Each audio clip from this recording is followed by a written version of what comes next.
recevez 5 sur 5?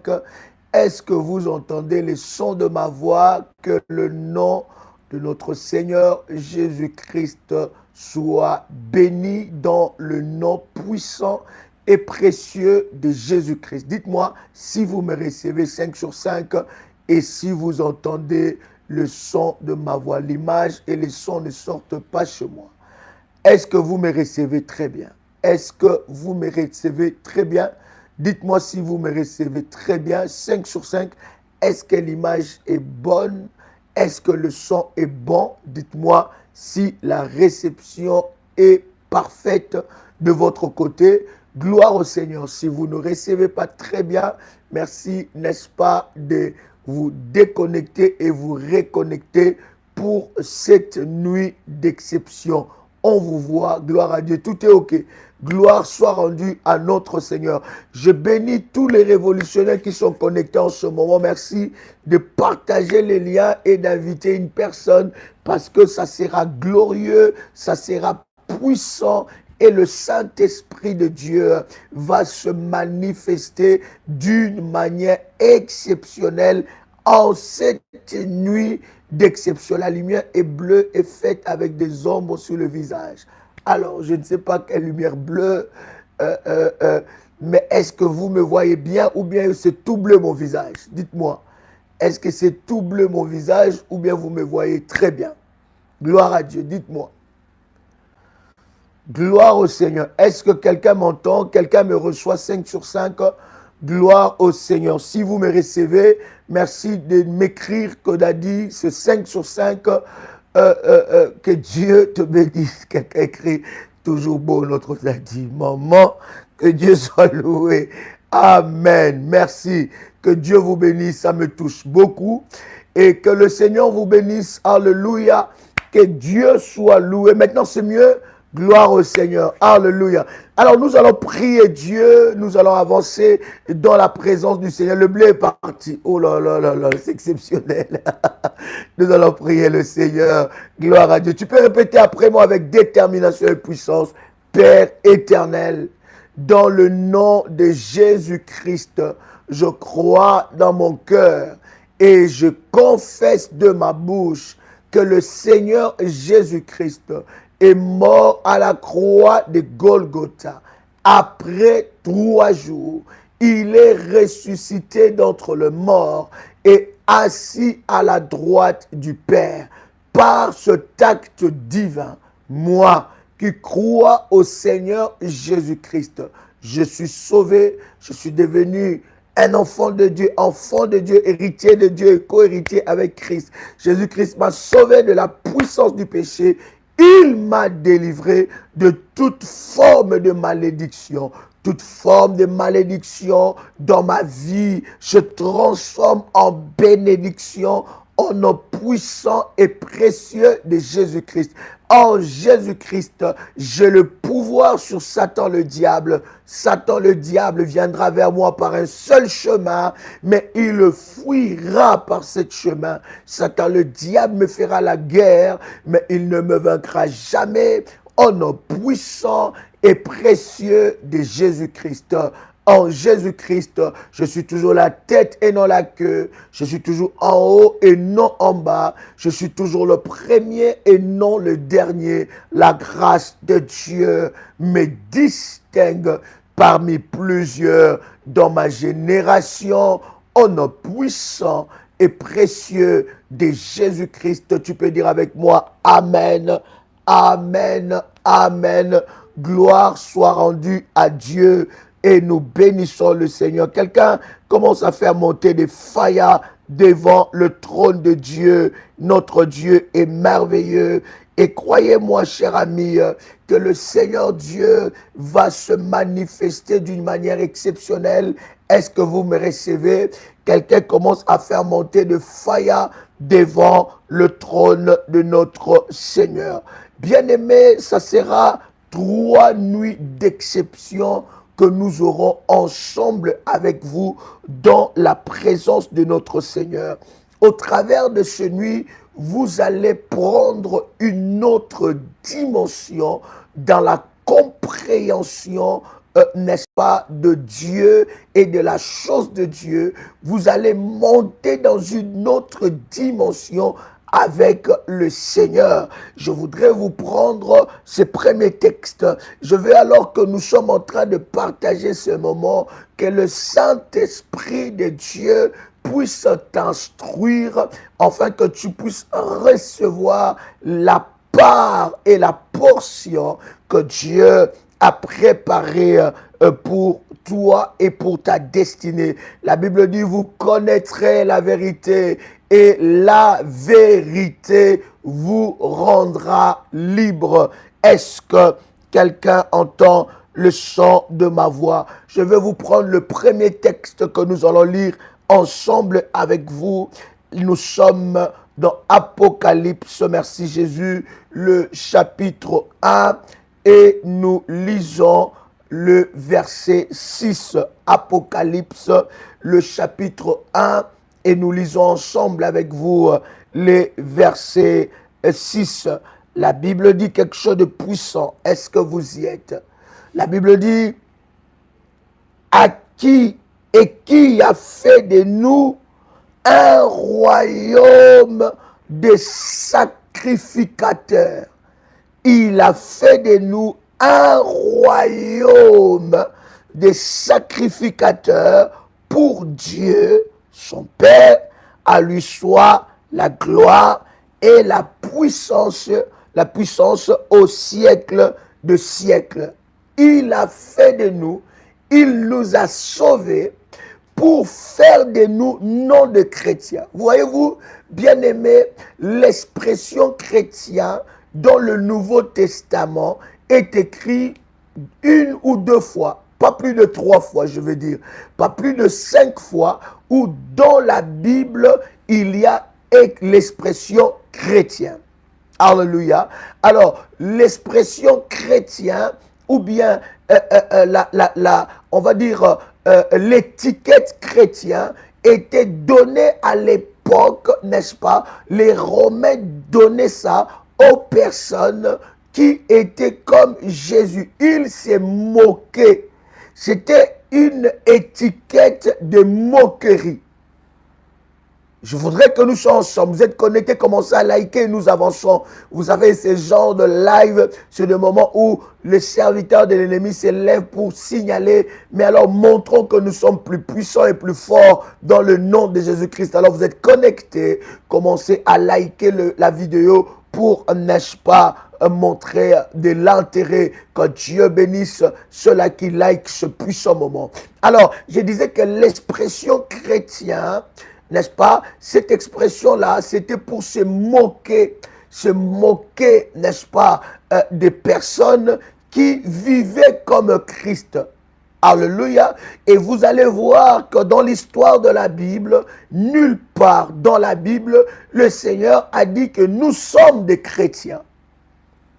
Alléluia. Donc, l'expression chrétienne, chrétien ou chrétienne, c'était une expression de moquerie. Alléluia. Voyez-vous, dans la Bible, Jésus-Christ, c'est important de poser ces fondements ensemble avec vous. Jésus-Christ va dire à ses disciples, d'ailleurs, ceux qui étaient avec Jésus n'étaient pas appelés des chrétiens. Ceux qui étaient avec Jésus-Christ étaient appelés les disciples de Jésus-Christ. Ils étaient comme le Christ. Alléluia. Ils étaient des disciples. Même Jésus-Christ sur la terre n'a pas appelé les gens des chrétiens, n'a pas appelé ceux qui le suivaient des chrétiens. Donc vous devez déjà compenser par ça. C'est pour ça que je vous ai dit, si vous êtes bébé spirituel et vous ne voulez pas grandir dans le choses de Dieu, ce live n'est pas pour vous. Mais si vous voulez grandir dans le choses de Dieu, vous devez comprendre ça. Alléluia. Il y a quelque chose de puissant qui va se passer. Donc, l'expression chrétienne, c'était une expression de moquerie. Alléluia. Donc, vaut mieux dire je suis disciple de Jésus-Christ, vaut mieux dire je suis enfant de Dieu que dire je suis chrétien. Alléluia. Parce que Christ ne nous a pas laissé de chrétiens. Quoique chrétien veut dire diminutif de Christ, Alléluia. Mais c'était une expression utilisée dans la Bible pour se moquer des gens qui étaient comme Jésus. Alléluia. Donc, ta vraie identité, c'est enfant de Dieu. Quelqu'un est avec moi, enfant de Dieu. Ta vraie identité, c'est enfant de Dieu. Ta vraie identité, c'est disciple de Jésus-Christ. Et la Bible est en train de dire dans Apocalypse, qui a fait de nous un royaume de sacrificateurs. Donc, l'histoire de sacrificateurs a commencé depuis l'Ancien Testament jusqu'au Nouveau Testament. En fait, le but de Dieu en nous sauvant étant que ses enfants, je vous avais dit, il y a une différence entre créature de Dieu et enfant de Dieu. Il y a une très grande différence. Enfant de Dieu, c'est celui qui marche selon la volonté de Dieu. Donc, je ne me tape pas la poitrine en disant je suis chrétien. Non, je me tape la poitrine en disant je suis enfant de Dieu. Alléluia. Enfant de Dieu et disciple de Jésus-Christ. Alors, la pensée de Dieu, c'était de faire de nous un royaume de sacrificateurs. Il dit, nous sommes un royaume. Étant enfants de Dieu, nous sommes membres de ce royaume, mais pas un royaume quelconque, mais un royaume de sacrificateurs. Un royaume de ceux qui maîtrisent le sacré. Un royaume de ceux qui maîtrisent le sacerdoce. Et la volonté de Dieu, c'était de nous amener dans cette dimension-là. Étant enfants de Dieu, nous sommes, n'est-ce pas, fils et filles, étant citoyens du royaume, ayant le mandat de sacrificateur. Est-ce que quelqu'un a compris ces choses? Je vais aller avec vous au deuxième texte. Nous sommes dans Exode, le chapitre 19, le verset 6. Exode, le chapitre 19, le verset 6. La Bible est en train de dire quelque chose de puissant. La Bible dit, vous serez pour moi un royaume de sacrificateurs. Et la Bible va encore loin, il dit, une nation sainte. Voilà les paroles que tu diras aux enfants d'Israël. Pourquoi Dieu insiste sur le fait que nous soyons un royaume de sacrificateurs? Parce qu'en fait, la volonté de Dieu est que nous soyons dans le sacrifice, dans le sacerdoce. Il dit un royaume de sacrificateurs. Et lorsque Dieu s'est choisi un peuple, qui est le peuple d'Israël, il a dit dans Exode, le chapitre 19, le verset 6, il dit, vous serez pour moi un royaume de sacrificateurs. De la même façon que la Bible nous dit, n'est-ce pas, dans Apocalypse, le chapitre 1, le verset 6, où la Bible dit, il a fait de nous un royaume de sacrificateurs. Donc, étant enfant de Dieu, je suis enfant de Dieu, disciple de Jésus-Christ et sacrificateur. Quelqu'un peut écrire cela? Voici ton identité. C'est important pour que nous puissions avancer. Je suis enfant de Dieu, disciple de Jésus-Christ et sacrificateur dans le royaume des cieux. Je suis enfant de Dieu, tu peux l'écrire, disciple de Jésus-Christ et sacrificateur. Alléluia. Voici ces identités, ton identité, qui t'amène, n'est-ce pas, dans une haute dimension avec Dieu. Donc, non, je ne suis pas chrétien, c'est trop limité. Parce qu'il y a moquerie dedans, il y a beaucoup de choses dedans. Je ne suis pas chrétien, non, je suis enfant de Dieu. Ça prend une autre dimension, n'est-ce pas? Je suis enfant de Dieu, je suis disciple de Jésus-Christ et je suis, n'est-ce pas, sacrificateur. Est-ce que quelqu'un est avec moi? C'est très important. En devenant sacrificateur, en fait, lorsque je dis chrétien, je suis limité dans le dogme et dans le fonctionnement. En fait, c'est ça d'ailleurs qui t'a dénaturalisé. En fait, tu as perdu de l'essence en mettant sur toi cette connotation de chrétien. Je répète, je suis dans l'équilibre. Si vous venez de vous connecter, ne prenez pas le live comme ça. Allez au début, vous allez comprendre ce que nous sommes en train de dire. En fait, en réalité, tu es enfant de Dieu. Enfant de Dieu. Alléluia. Jésus-Christ ne nous a pas sauvés pour faire de nous des chrétiens, mais il nous a sauvés pour faire de nous des fils et filles du royaume de Dieu, des cieux. Il nous a sauvés pour que nous devenions enfants de Dieu.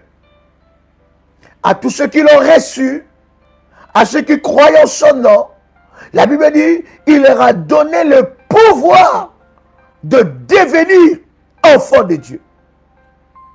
Comprenez bien, la Bible dit, il leur a donné le pouvoir. Donc, devenir un enfant de Dieu est un pouvoir. Quelqu'un peut écrire avec moi, devenir enfant de Dieu est un pouvoir. My God, merci Saint-Esprit. Devenir enfant de Dieu est un pouvoir. Il leur a donné le pouvoir de devenir enfant de Dieu. La Bible ne dit pas, il leur a donné le pouvoir de devenir chrétien. C'est important, cher ami, que je puisse nuancer de cette façon. Ça va énormément nous aider et nous allons comprendre ce que le Seigneur veut nous dire. Pourquoi je dis ça? Parce que, voyez-vous, étant chrétiens, nous sommes limités à des choses, à un fonctionnement. Nous vivons selon les regards des gens. Nous vivons selon le dogme, selon les doctrines que les hommes ont imposées. Et étant chrétien, il y a plusieurs courants. Alléluia. Il y a plusieurs courants. Et dans ces courants-là, nous vivons selon le dogme, selon les doctrines, selon les interdits, selon les limitations. Et des fois, chers amis, croyez-moi, ça a dénaturalisé notre véritable identité. Notre véritable identité a été dénaturalisée. Or, en ayant l'identité d'enfant de Dieu, vous entrez dans un mystère. Non seulement que vous entrez dans un mystère, mais vous devenez un mystère. Oh my God. Est-ce que je parle à quelqu'un qui entend le son de ma voix ici? Est-ce que quelqu'un entend le son de ma voix? Non seulement que vous entrez dans un mystère, mais vous devenez un mystère en étant enfant de Dieu. Alléluia. Et là, vous entrez dans la nature de Dieu, tel qu'il est, tel que nous sommes. Il n'y a pas de limite. Il n'y a plus de limite lorsque je suis pleinement dans mon identité étant qu'enfant de Dieu. Matthieu le chapitre 14. Matthieu chapitre 14, je commence avec vous, avec le verset 24. Matthieu chapitre 14, nous commençons, nous lisons ensemble avec vous le verset 24. Alléluia. Je lis la parole du Seigneur. La Bible dit, la barque déjà au milieu de la mer était battue par le flot, car le vent était contraire, à la 4e veille de la nuit, Jésus alla vers eux, marchant sur la mer. Jésus alla vers eux. Il n'avait pas besoin de la barque. Cette fois-ci, il n'a pas demandé à Pierre, est-ce que pourrais-je monter dans ta barque? Est-ce que tu peux me prêter ta barque pour prêcher, pour évangéliser? Non. Mais la Bible est en train de dire, Jésus, à la 4e veille de la nuit, retenez bien, à la 4e veille de la nuit, Jésus alla vers eux, marchant sur l'eau, pendant que le vent était contraire. Il marcha sur l'eau. Et à la 4e veille de la nuit, c'était la nuit, il marche sur la mer. Écoute bien ce que la Bible dit. Le verset 26. Quand les disciples les virent marcher sur la mer, ils furent troublés. Retenez bien troublés. Ils furent troublés et dirent, c'est un fantôme. Et dans leur frayeur, ils poussèrent des cris. Jésus leur dit aussitôt, rassurez-vous, c'est moi, n'ayez pas peur. Analysons ce puissant verset ensemble avec vous. Jésus, ces jours-là, cette nuit-là, voulait montrer aux disciples son identité, sa véritable identité. Qu'il était d'abord un sacrificateur. Non un sacrificateur, mais il était un sacerdotal. Qu'il était dans le sacerdoce. Or, lorsque tu es dans le sacerdoce, tu deviens un mystère. Et les gens peuvent te considérer comme un fantôme. Parce que, écoute-moi, tu montes dans une autre dimension. Parce que les disciples nous révèlent quelque chose vis-à-vis de leur attitude. Qu'est-ce qu'ils nous révèlent? Ils nous révèlent que ce genre de dimension, il n'y a qu'un fantôme qui peut le faire. Est-ce que je parlais à quelqu'un? Les disciples nous révèlent un secret pour nous montrer que ce genre de dimension, il n'y a qu'un fantôme qui peut le faire. Un humain ne peut pas le faire. Un humain normal ne peut pas marcher sur l'eau. Alléluia. Voilà pourquoi j'aime dire à quelqu'un, tu dois être dans ta nature d'enfant de Dieu et dans ta nature sacerdotale. Quand tu es dans cette nature-là du sacrificateur, tu accompliras des choses que les humains ne peuvent pas accomplir. Ah, je pensais que je parlais à quelqu'un. Comment est-ce, bien-aimé, tu vis ta vie d'enfant de Dieu? Comment tu vis ta foi? En fait, les disciples montrent à Jésus pour leur dire ce que tu es en train de faire là. Il n'y a que des fantômes qui peuvent le faire. Voilà pourquoi, cher ami, lorsque tu montes dans la spiritualité avec Dieu, les gens t'appelleront même sorcier. Tu n'es pas sorcier. Tu es plus qu'un sorcier. Lorsque tu es en train de faire des services prophétiques, les gens te diront que tu as perdu la tête, que tu es devenu sorcière, que tu es devenu sorcier. Parce que, bien aimé, les genres de choses que tu fais pour eux, il n'y a qu'un sorcier qui peut faire ça. Or que toi, tu as le sacerdoce divin. Oh my God. Je disais, je vais aller doucement. Parce que quelqu'un doit comprendre quelque chose. Il y a des choses que nous avons laissées à Satan.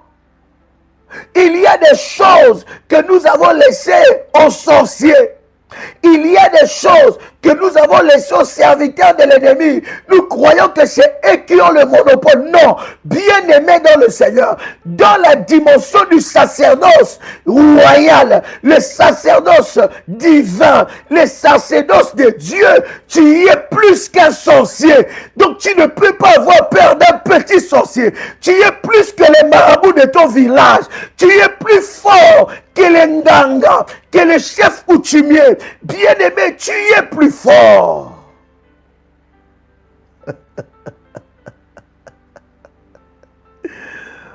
My God. Est-ce que quelqu'un est avec moi ici? Voilà pourquoi certaines choses que tu fais, ça peut choquer les chrétiens. Les chrétiens. Parce qu'en fait, ils sont limités. Ils sont dans l'image. Ils sont dans des dogmes. Voilà pourquoi je vous dis, bien aimé, Dieu n'est pas chrétien, Dieu n'est pas religieux. Lorsque tu vis dans les choses spirituelles, tu dois briser l'esprit de religion. Parce que l'esprit de religion va t'empêcher d'exercer ton plein pouvoir. Alléluia. Tu dois briser l'esprit de la religion. Parce que l'esprit de la religion t'empêchera d'exercer ton plein pouvoir. Jésus voulait leur montrer sa nature. Sa véritable nature. Voilà pourquoi il y a des personnes qui sont choquées quand tu es en train de prier, quand tu fais certaines prières, quand tu es dans certains rituels prophétiques. Oh, ah non, ça c'est pas normal. Ça, la Bible dit ça où? Ça c'est pas normal. Ça c'est pas cohérent. Ça devient de la sorcellerie. Là, il faut faire attention. Parce que, bien aimé dans le Seigneur, parce qu'il ne comprend pas la dimension que tu montes avec Dieu. Et fais attention à tout message qui tue le côté sacerdoce en toi. Je répète, tous les hommes de Dieu n'ont pas cette dimension. Ils n'ont pas compris cette dimension. Fais attention au message qui tue le côté sacerdotal dans ta vie. Fais attention au message qui tue le côté surnaturel dans ta vie. En fait, ce qui fait des sorciers un sorcier, ce n'est pas son visage, mais c'est sa capacité de faire des choses mystiques. C'est sa capacité de se mouvoir dans le spirituel.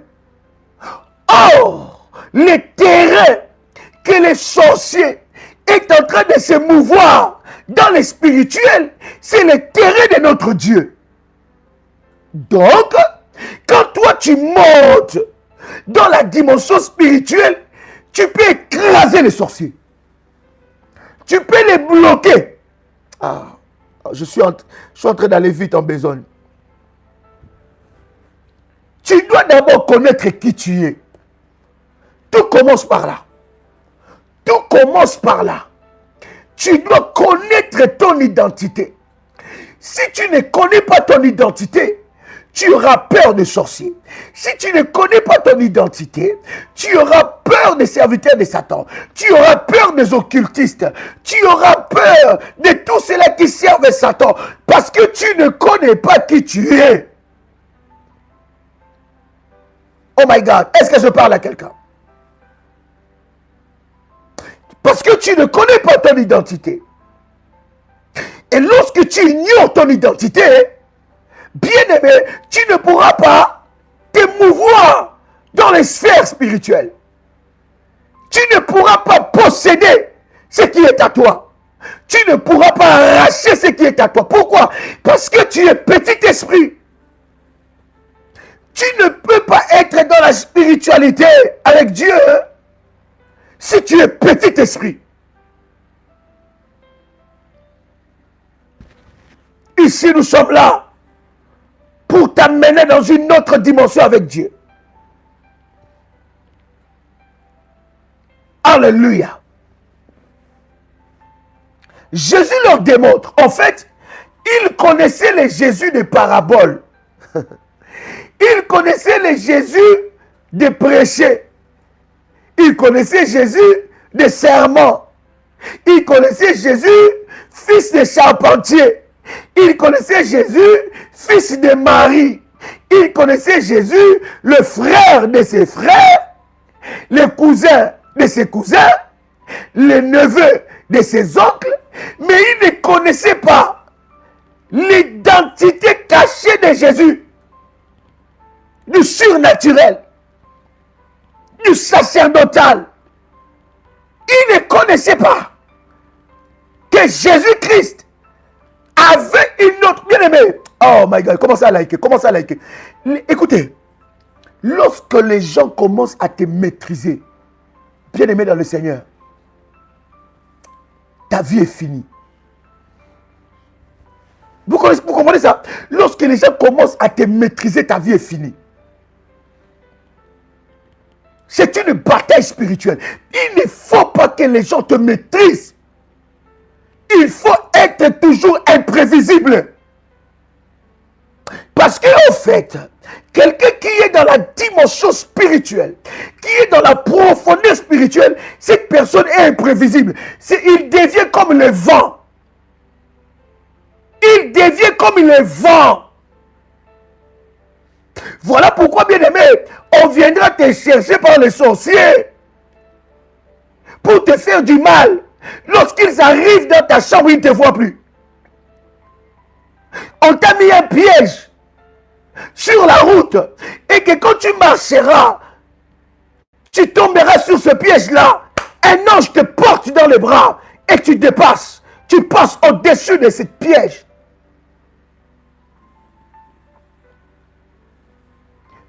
Écoute, tout message qui vient tuer les côtés surnaturels dans ta vie, tu dois les refuser. Tu dois rejeter ça. Tout message qui vient détruire en toi les côtés sacerdotal, les côtés sacrificateurs, tu dois briser ça. Est-ce que quelqu'un t'a le son de ma voix? Est-ce que je peux avancer?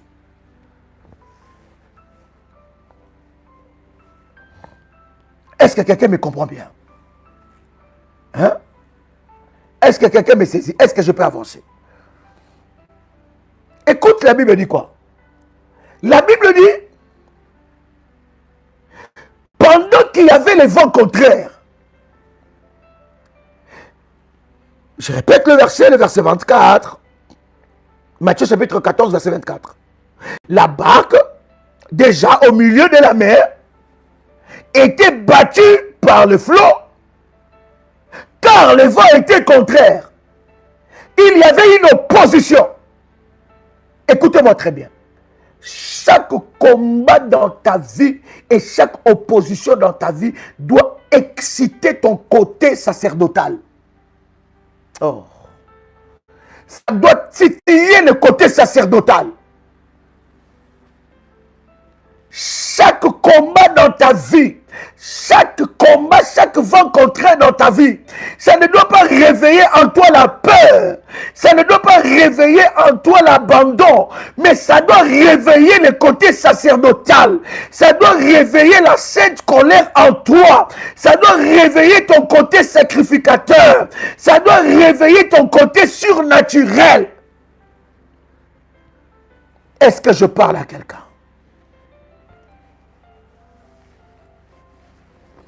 Quelqu'un peut écrire avec moi. Chaque combat dans ma vie doit réveiller le côté sacerdotal. Alléluia. Est-ce que tu es là? Pendant que le vent était contraire, Jésus a choisi ces moments pour révéler le côté sacerdotal. Et la Bible dit, le verset 25, à la 4e veille de la nuit, je le dis souvent et je le répète encore, La nuit n'appartient pas aux sorciers. Quelqu'un peut écrire ça. La nuit n'appartient pas qu'aux sorciers. J'ai dit même, la nuit n'appartient pas aux sorciers. Toi aussi, tu peux régner la nuit. Voilà pourquoi, bien aimé, le diable prend le contrôle dans ta vie. Pourquoi? Parce que tu as laissé la nuit à Satan. Tu as laissé la nuit aux œuvres de l'ennemi. Oh, pendant la nuit, c'est le temps où toi aussi, tu es dans la présence de Dieu. Où ton côté sacerdotal, ton côté de sacrificateur, ton côté de sacrificateur, ton côté surnaturel doit se manifester. La nuit n'appartient pas aux sorciers. La Bible dit, à la 4e veille de la nuit, qu'est-ce qui s'est passé? À la 4e veille de la nuit, la Bible est en train de dire, Jésus alla vers eux. Non dans une barque. Il a changé de formule. Il alla vers eux, marchant sur la mer. Chapradi, Yakomandi Chapradadesa. Arrête de subir la nuit. Bien-aimé dans le Seigneur, savez-vous que les décisions les plus importantes et spirituelles se prennent la nuit? Qu'est-ce que toi tu fais la nuit? Toi tu ne fais que dormir du 1er jusqu'au 30. S'il n'y a pas un programme spécifique dans le ministère de la prière révolutionnaire, toi tu ne fais que dormir du 1er jusqu'au 30. Tu n'as jamais sacrifié une nuit dans la prière. Mais comment est-ce que tu veux monter dans le spirituel? Tu n'as jamais sacrifié tes nuits. Depuis que tu as commencé la nuit, depuis que tu as commencé l'année, tu n'as jamais passé la nuit face contre terre. En train de chercher Dieu. En train de prier. En train de changer les choses. Pendant ce temps, pourquoi les sorciers ne sortent pas le jour? Quoi qu'ils sortent les jours pour des missions spéciales. Mais pourquoi majoritairement ils sortent la nuit? Parce que c'est pendant la nuit qu'il y a des décisions. Écoutez-moi. Même sur le plan politique, les plus grandes décisions qui changent le monde, qui ont changé le monde, ne se prennent pas le jour. Ne regardez pas ce que vous voyez là. Tout ce qui est diplomatique là. Ça, c'est la partie officielle. Il y a une partie officieuse que vous ne voyez pas. Les accords se prennent la nuit. Tu veux monter dans le spirituel. Tu dois d'abord apprendre à consacrer tes nuits. Tu dois, au courant de la semaine, avoir un jour, une nuit, où toute la nuit tu es dans la présence de Dieu. Même les lois des pays se votent la nuit. En France, on a fait passer des lois les plus compliquées pendant que les gens dormaient. Que fais-tu la nuit? Comment est-ce que tu veux monter spirituellement? Mais toi, la nuit, tu dors plus que je ne sais pas qui. Tu aimes ton lit trop. Tu ne peux pas monter spirituellement. Tu aimes trop ton lit. Les sorciers sortent la nuit. Ils s'envolent. Ils sortent de leur corps pour développer leur côté spirituel, mystique, diabolique. Mais toi, pendant ce temps,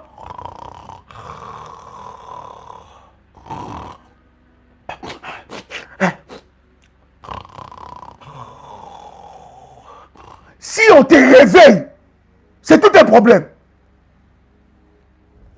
Il y a même des enfants de Dieu qui ont perdu l'horloge spirituelle. Est-ce que vous savez que chaque homme spirituel, chaque femme spirituelle qui est réellement spirituelle a l'horloge spirituelle? Il a l'alarme spirituelle. Le Saint-Esprit le réveille. comment veux-tu monter dans le sacerdotal, dans les sacerdoces, si tu ne sais même pas sacrifier une de tes nuits la semaine? Même pour jeûner une fois par semaine, c'est un problème. Les nuits, ceux qui dirigent les jours, ce sont ceux qui maîtrisent la nuit. Je répète. Ceux qui dirigent le jour dans ce monde, ceux qui dirigent le jour, ce sont ceux qui ont maîtrisé la nuit. Je répète encore, ceux qui dirigent le jour, ce sont ceux qui ont maîtrisé les nuits. Ceux qui dirigent le jour, ce sont ceux qui ont maîtrisé la nuit. Ils contrôlent la nuit. Dans la vie d'une telle personne, les sorciers ne peuvent même pas. Parce que quand lui sort dans la sorcellerie, toi aussi tu vas dans la présence de Dieu. Tu vas dans le conseil céleste. Tu montes dans les conseils de Dieu. Et quand bien même tu te reposes, ton esprit est dans les conseils de Dieu. Il y a des dimensions où tu montes avec Dieu, quand bien même tu dors, mais tu sens que ton esprit est en prière. Et tu es déjà arrivé à cette dimension-là. Tu dors. C'est seulement ton corps qui se repose. Parce que tu es tellement habitué dans la prière. Tu dors, mais ton esprit est en prière. Et des fois, tu te réveilles avec une prière dans ta bouche. Des fois, tu rêves que tu es en train de prier. Des fois que tu rêves, ton esprit est en train de prier. Tu es en train de parler. Tu te réveilles avec une prière, avec une louange dans ta bouche. Est-ce que je parle à quelqu'un? À la 4e veille de la nuit, Jésus alla vers eux, marcha sur l'eau. Voyez-vous, les serviteurs de Satan, les sorciers, les jours ils périrent avec toi. Mais pendant que vous dormez sur le même lit, ou bien dans la même maison, lui ou elle sort de son corps. Elle te révèle son autre identité. Elle va dans les sphères spirituelles maléfiques pour agir contre toi. Bien-aimé, au travers de ce programme de 3 jours, de cet enseignement, de ce moment de prière, de la haute spiritualité, bien-aimé, tu bloqueras des sorciers. Ils sortiront.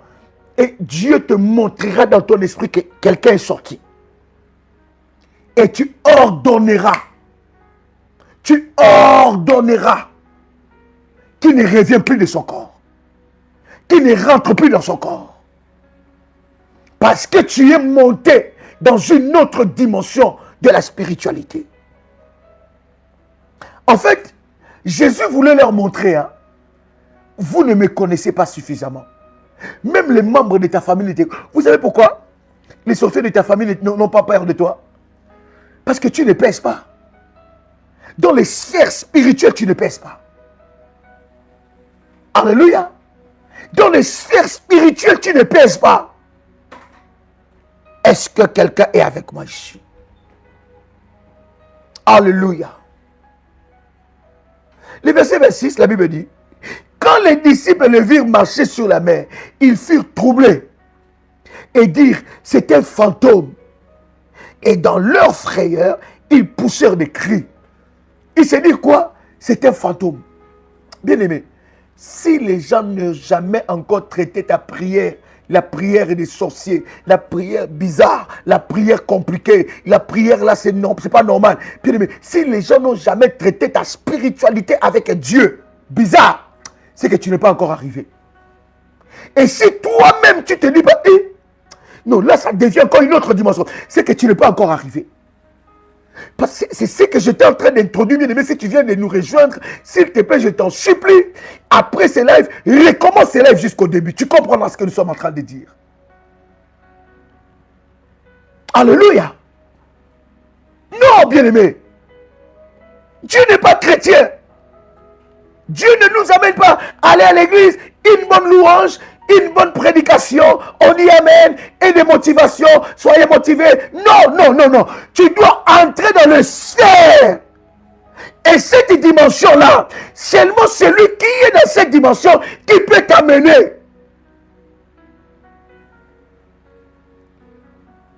Seulement celui qui est déjà dans cette dimension qui peut t'amener. Il a les clés.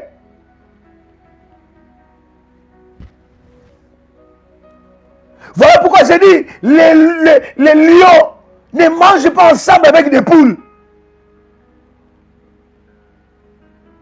Oh my God.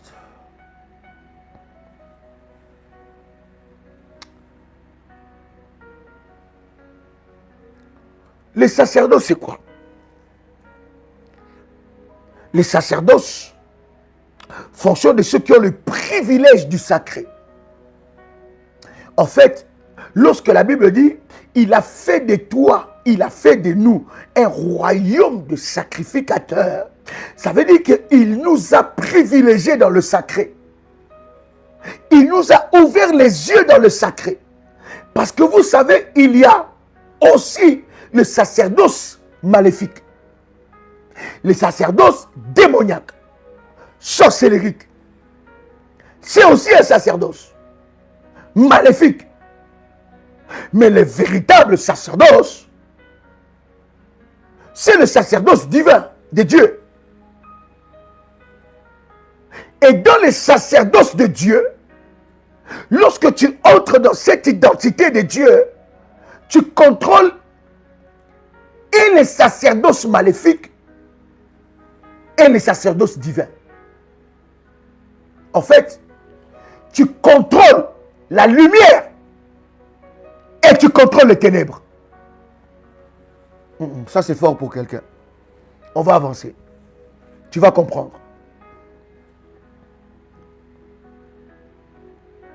Quelqu'un qui entre dans le sacerdoce de Dieu, il a la domination sur le sacerdoce maléfique et le sacerdoce divin. Il contrôle la lumière et il contrôle les ténèbres. Ça veut dire que ce n'est pas les ténèbres qui le contrôlent. Il a l'autorité et la domination sur les ténèbres. Voilà pourquoi la Bible dit, dans Luc 10, 19, voici, je vous ai donné le pouvoir. Oh, bien-aimé, les pouvoirs que tu as, c'est parce que tu ne te connais pas. Les pouvoirs que tu as, c'est un pouvoir plus que les sorciers qui peut paralyser les ténèbres de ta famille. C'est parce que tu ne te connais pas. C'est parce que tu ne connais pas qui tu es réellement. La Bible dit, je vous ai donné les pouvoirs. Le pouvoir que Dieu t'a donné, c'est un pouvoir qui marche au-dessus de tout autre pouvoir. Parce qu'il t'a donné le pouvoir suprême. Au-dessus de ce pouvoir-là, il n'y a pas un autre pouvoir. Maintenant, de quel pouvoir toi tu as peur? Oh my God. De quel pouvoir que toi tu as peur?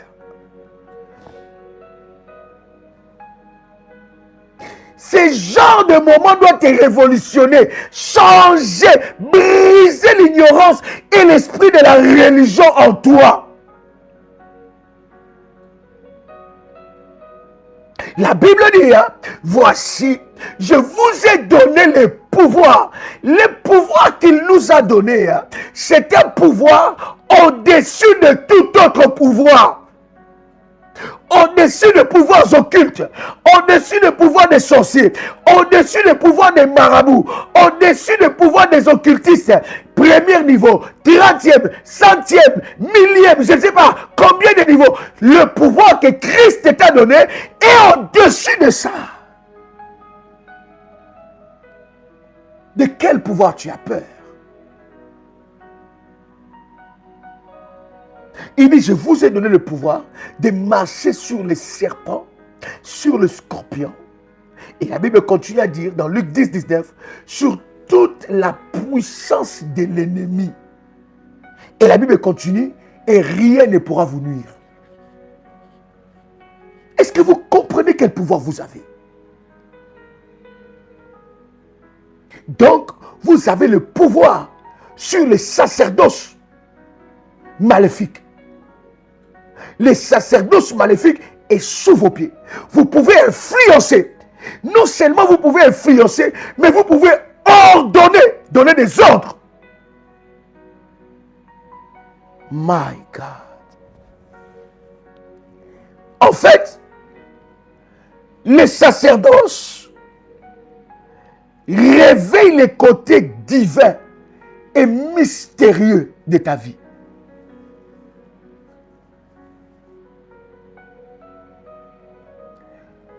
Tu n'es pas un homme ou une femme qu'on peut jouer avec.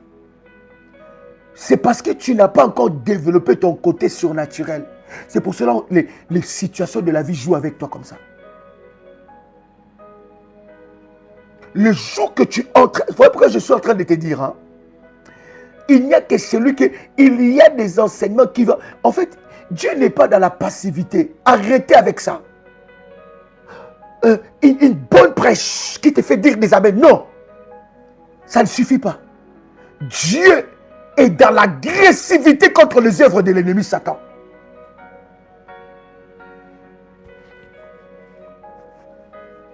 Parce que la bataille est réelle.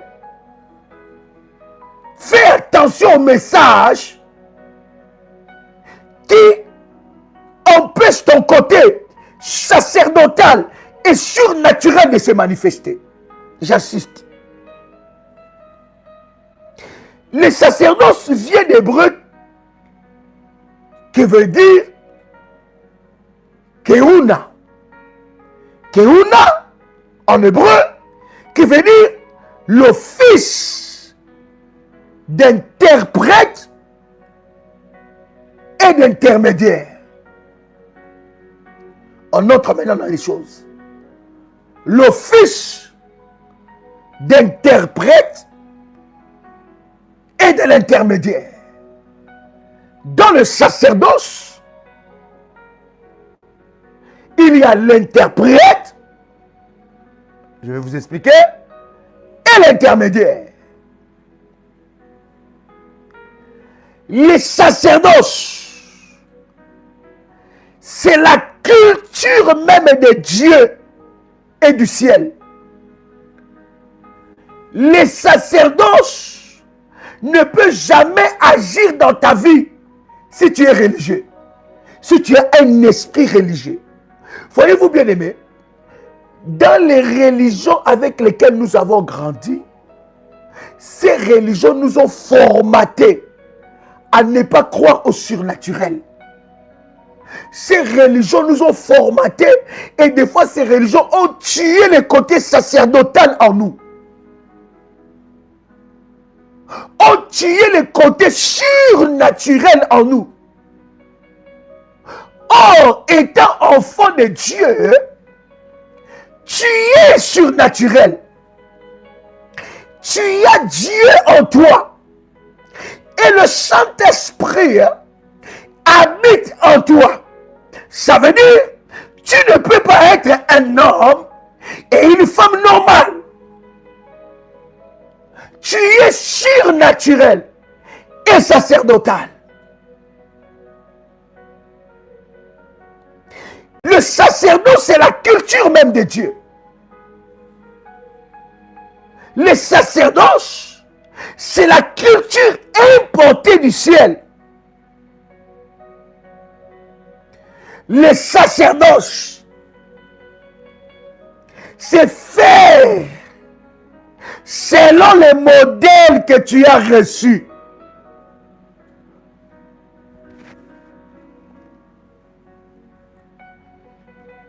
Écoutez, un homme et une femme qui vivent dans les sacerdoces ne fait pas des choses comme tout le monde. Ne fait pas des choses comme tout le monde. Un homme et une femme qui vit dans le sacerdoce ne fait pas des choses influencées par les autres. En fait, ce n'est pas les autres qui l'influencent. Parce qu'en fait, il connaît son identité. Il fait des choses, même les actes qu'il pose. Il pose des actes selon les modèles qu'il a reçus. Là encore, et la dimension de comprendre. As-tu développé ton côté surnaturel et sacerdotal pour recevoir les modèles? Parce que chaque situation ne se résout pas de la même façon. Et chaque situation dans ta vie est résolue par une dose du sacerdoce. Voyez-vous, pourquoi certaines situations persistent? Pourquoi certains défis persistent? C'est parce que il n'y a pas une dose du sacerdoce imposée à ces problèmes. Est-ce que je parle à quelqu'un? Je suis en train d'avancer. Est-ce que quelqu'un est béni ici? J'ai dit beaucoup de choses, n'est-ce pas? Je vais vous parler de quelques fondamentaux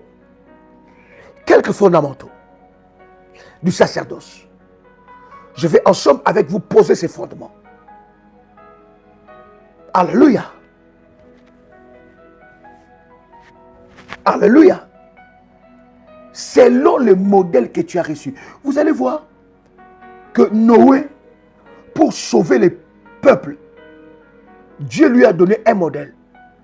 Il lui a dit, ça ne sera pas par la prière, mais tu vas construire un arche. Et il lui donne les modèles.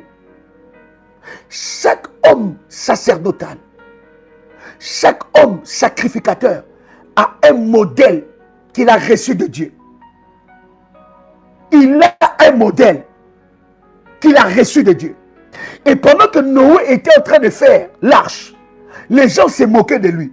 Mais Noé était fidèle au modèle qu'il a reçu. Oh my God. Noé était fidèle au modèle qu'il a reçu. Il est en train de faire le sacerdoce selon le modèle qu'il a reçu. Et vous allez voir que Dieu a sauvé sa famille. Il a libéré sa famille par l'arche. Et il a sauvegardé les races des animaux par l'arche. La délivrance des enfants d'Israël. Moïse devait recevoir un modèle. Tu ne peux pas suivre quelqu'un qui n'a pas le modèle de ta délivrance. Quel est le modèle que Dieu lui a donné? Quel est le mode opératoire du sacerdoce que Dieu lui a donné pour ta délivrance? Oh my God.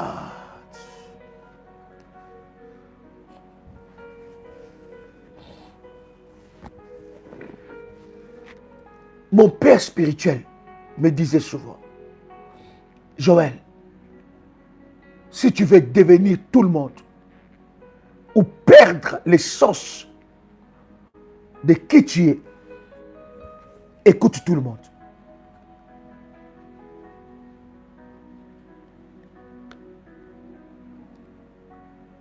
Je vous dis, il y a des pasteurs, des hommes de Dieu qui sont encore des brebis. Il y en a qui sont des moineaux. Il y en a qui sont encore bien aimés dans le Seigneur, des pigeons. Mais toi, tu es un aigle. Un aigle ne mange que de la nourriture des aigles. Un aigle ne mange pas avec les pigeons. Il y a des nourritures. Voyez-vous, quand on fait grandir un enfant au milieu des animaux, il ne parlera pas. Il aura le langage des animaux.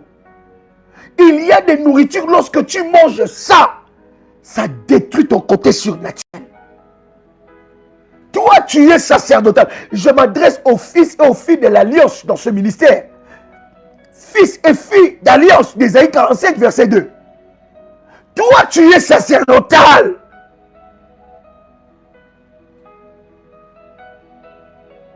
Est-ce que quelqu'un est avec moi ici?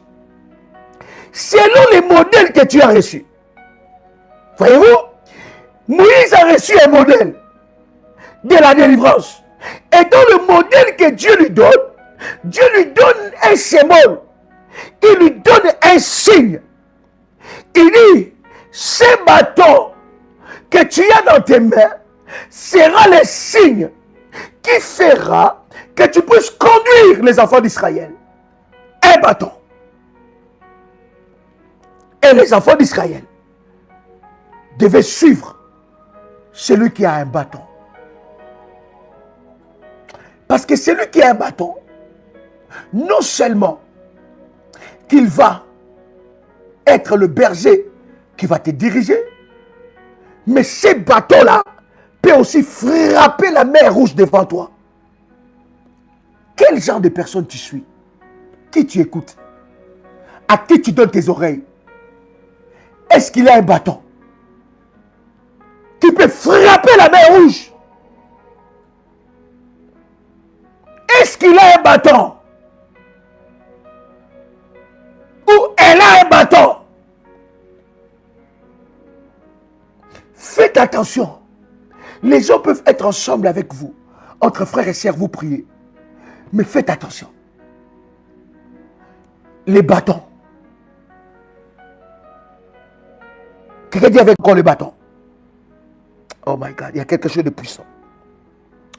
Je vais vous parler aujourd'hui de quelques fondamentaux et on va continuer demain encore. Est-ce que quelqu'un est béni aujourd'hui? Est-ce que quelqu'un est béni ici? My God. Est-ce que quelqu'un est béni ici? Est-ce que quelqu'un est béni ici? My God. Si tu es béni, tu peux l'écrire, tu peux le manifester.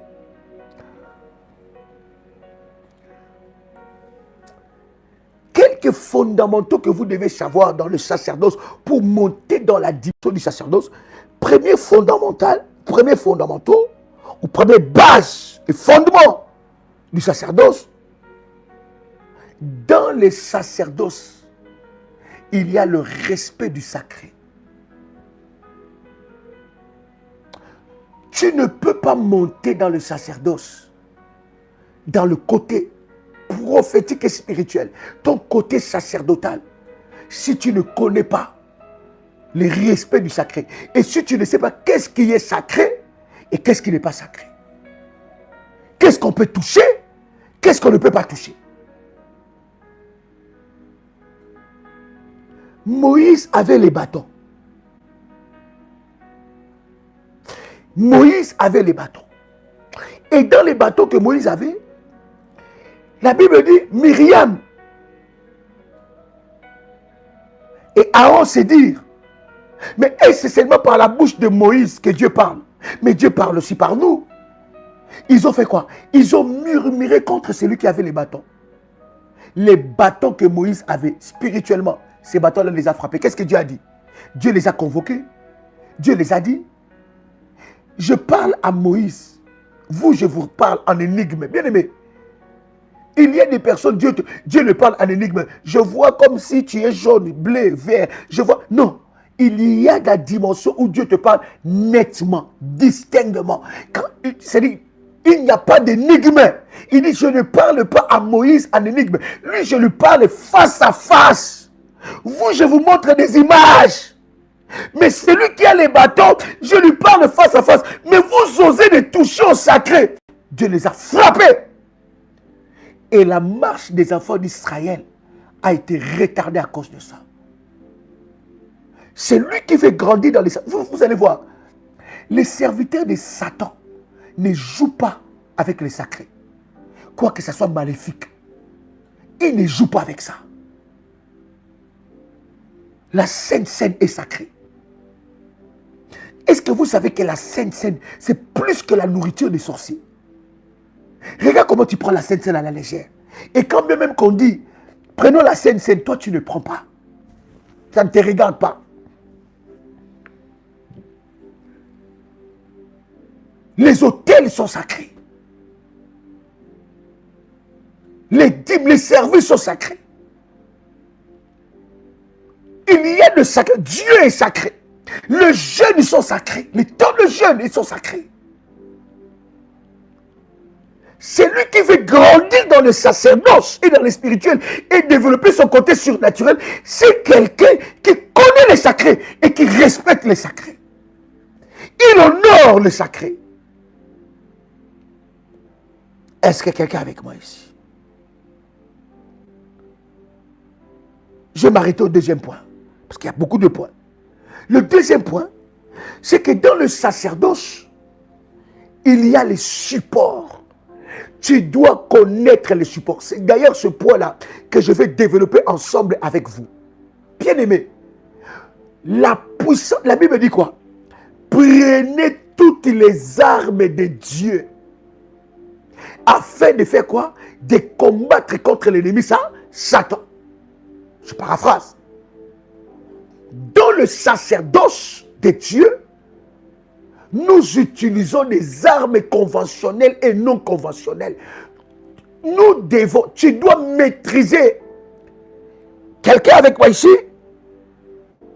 Tu dois maîtriser les outils. Tu dois maîtriser les armes. Tu dois maîtriser les éléments. Oh, est-ce que quelqu'un avec moi ici? L'utilisation des supports. Bien aimé, on est en train de... Vous savez, hein, quand les gens sont dans la religion, hein, on vous ment. On nous ment. Ah, tu n'as pas besoin de faire ça. Comment est-ce que tu dois prier pour la terre? Comment est-ce que tu dois prendre la photo? Tu dois faire ça. Tu dois... Bien aimé, je fais selon le modèle que j'ai reçu. Il y a le modèle. Et les sacerdoces fonctionnent avec les supports. Écoutez, les supports rendent les sacerdoces palpables. Quand je parle de support, quelqu'un comprend les supports ou pas? Quand je dis support, est-ce que quelqu'un comprend ou pas? Dites-moi, cher ami. Hein? Il y a des personnes qui négligent les manteaux prophétiques. Ah, manteau là, bah, hein? D'ailleurs, j'ai vu un prophète qui m'a dit que ça, tu n'as pas besoin de ça. Jésus a dit que c'est le support. Mais oui, les supports que nous utilisons, les éléments de la haute spiritualité. Et où est-ce que Jésus a dit qu'il faut utiliser les manteaux? Hein? Est-ce que c'est devenu un système? Hein? À chaque fois, tu dois prendre les manteaux, tu vas mettre sur la tête. C'est pas normal. À chaque fois, ces manteaux-là, même, je dois renforcer ça combien de fois? Est-ce que quelqu'un est là? Est-ce que quelqu'un est là? Oui. Combien de fois? Combien de fois? Oh my God. Merci Saint-Esprit. Combien de fois tu négliges les supports? Oh, bien-aimé, les serviteurs de Satan connaissent la puissance des supports. Ils connaissent la puissance des supports. Permettez-moi. Ils savent que la spiritualité sans support, ça ne fonctionne pas. Le support rend la spiritualité palpable. Écoute, Dieu va chercher Moïse. Qu'est-ce que Dieu commence à dire? Oui, je sais. Mais parce qu'ils n'ont pas la révélation que toi tu as. Toi aussi, le point de contact. Toi aussi, comme tu n'as pas la révélation, le pasteur là, il dit, mais écoute, Dieu n'est pas français, il n'est pas dans... Non, écoute, il est pasteur là, dit, il se faudra les Français qui parlaient l'anglais. Non, Dieu n'est pas dans ça. Dieu est dans la révélation. Arrêtez de franciser Dieu, d'amener Dieu dans vos logiques. Dieu est dans la révélation. Voilà pourquoi vous allez voir quelqu'un qui a fait de longues études. Il a, je ne sais pas, 30 diplômes. Mais il va aller chez les occultistes et on lui fait porter d'abord le tablier. Un papa qui n'a peut-être jamais fait la cuisine, il porte le tablier. On lui met des gants. Quand il va chez les francs-maçons, on lui met des gants, on lui met des tabliers. Il a des supports. Il n'a pas honte de ces supports-là. Il respecte ces supports. Parce qu'il sait que la base de la spiritualité, Les supports rendent la spiritualité palpable. Mais toi, bien-aimé, depuis que tu as les manteaux, quand est-ce que tu as renforcé ces manteaux? D'ailleurs, ça ne te dit rien même, les manteaux. Quand on te dit, prends ton manteau, tu dis, ah, manteau là quand même. Je ne sais même plus là où j'ai mis ça. Je ne sais pas là où ça. Bien-aimé, tu négliges les supports. Or, un sorcier, un serviteur de Satan, qui imite notre spiritualité et les rend dans les choses mystiques, il ne joue pas avec les supports. Toi, tu joues avec l'huile d'onction. Il n'y a pas que ces supports-là. Il y a des supports conventionnels et non conventionnels. Quand tu banalises le support, tu ne sais pas ce que tu es en train de briser. Bien-aimé, à chaque problème, un service. À chaque défi, un service sacerdotal. Tu dois avoir des supports. Les supports prophétiques, ça rend palpable le sacerdoce. Je vous avais dit tantôt, Dieu appelle Moïse. Voilà. Dans les choses, là je vais aller encore dans la profondeur.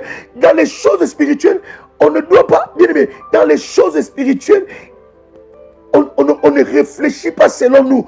On réfléchit selon l'ordre et l'ordonnance que Dieu a donné. Dieu appelle Moïse. Il dit à Moïse, il dit, qu'as-tu entre les mains? Jésus va multiplier le pain. Il multiplie les pains, il multiplie les poissons. Mais il demande aux disciples de fouiller dans la foule si quelqu'un avait des supports. Si quelqu'un avait un point de contact. Et ils ont amené à Jésus. Ils ont amené à Jésus un enfant qui avait des pains et des poissons. Sans les supports, le miracle de la multiplication allait être compliqué. Quoique Dieu est Dieu, est capable d'agir comme il peut. Il est capable de tout. Mais pour ce miracle, Jésus nous a enseigné l'importance du support. Il appelle Moïse, il dit, qu'est-ce que tu as dans tes mains? Bien-aimé, toi tu peux voir que c'est un manteau. Mais tu ne sais pas la sorcellerie qui est brisée par ces manteaux-là. Tu ne sais pas des chicottes que tu donnes aux sorciers par ces manteaux. Et bien aimé dans le Seigneur, demain ensemble avec vous, nous parlerons des utilisations de support. Quand même, Dieu m'a inspiré un programme puissant, un moment de prière, mais ça c'est vraiment spécial. Pour prier avec les drapeaux, mais avec des prières hautement prophétiques et un désert prophétique. Il y a un service puissant avec ça. Là, il y a des choses que j'attends ici. Voilà, il y a des choses là. Il y a des choses. Et une orientation spéciale. Avec un service spécifique. Vous ne savez pas ce que le support est capable d'amener dans votre vie. Hein? Vous ne savez pas ce que le support est capable de produire dans votre destinée. Est-ce que quelqu'un est avec moi ici? Cher ami, je voulus dans ce premier numéro vous ouvrir ce fondamental avec vous. Vous avez le pouvoir et vous devez exercer votre pouvoir. Mais c'est normal que ton manteau soit attaqué parce que le manteau est un support prophétique. Vous êtes dans ce ministère. Combien de témoignages vous avez déjà entendus sur le manteau prophétique? Des témoignages où le manteau a sauvé des personnes de l'AVC, des crises. Combien de témoignages? Combien? Voilà pourquoi il y a certaines personnes, il faut les manteaux disparaissent dans la maison. Il cherche ça, il ne voit pas ça. Les faits montent encore dans des dimensions. Bien aimé, les supports, vous ne savez pas, cela peut déclencher dans votre vie. Je voudrais prier pour quelqu'un. Que Dieu brise dans ta vie l'esprit de la religion. Je disais que Dieu brise dans ta vie l'esprit de la religion. Que les écailles de tes yeux tombent et que la puissance de Dieu se manifeste dans ta vie. Au nom puissant et précieux de Jésus-Christ. Amen. Chers amis, que Dieu vous bénisse pour ce premier numéro. Nous nous retrouvons à 6h du matin, heure de Paris, avec le pasteur Dolly, pour la liste. Seigneur, accomplis tes promesses. Ne manquez pas. Cet enseignement, vous pouvez les répéter autant de fois que vous pouvez. À 12h, à 18h, à 21h. Et nous nous retrouvons ensemble avec vous. Demain, à minuit, heure de Paris, pour de puissants moments dans la présence de Dieu. Il y a quelque chose que Dieu veut faire avec vous. Il est arrivé grand temps que tu montes dans les sphères spirituelles pour compliquer la vie à tous ces petits démons, à tous ces petits occultistes dans ton travail, dans le milieu de ton travail, dans ta famille, à tous ces petits sorciers autour de toi. Il est grand temps que tu montes et que tu le contrôles, tu le domines au nom puissant et précieux de Jésus-Christ. Que Dieu vous bénisse. C'est un privilège de partager ce puissant moment ensemble avec vous. Partagez les liens, invitez les frères et amis pour de puissants moments. Des moments pareils sont des moments de puissance qui nous font monter dans la puissance de Dieu. Bien aimé, nous allons parler ici. Comment est-ce que tu peux aller réussir? Comment tu peux aller récupérer ton intelligence? Comment tu peux aller récupérer ton argent dans la banque? Comment tu peux aller récupérer? Bien aimé, nous allons entrer dans les sphères spirituelles et tu vas aller récupérer ce qui est à toi. Au nom puissant et précieux de Jésus-Christ. Amen. C'était votre frère et ami Joël Kamba, l'apôtre. Shalom chez vous.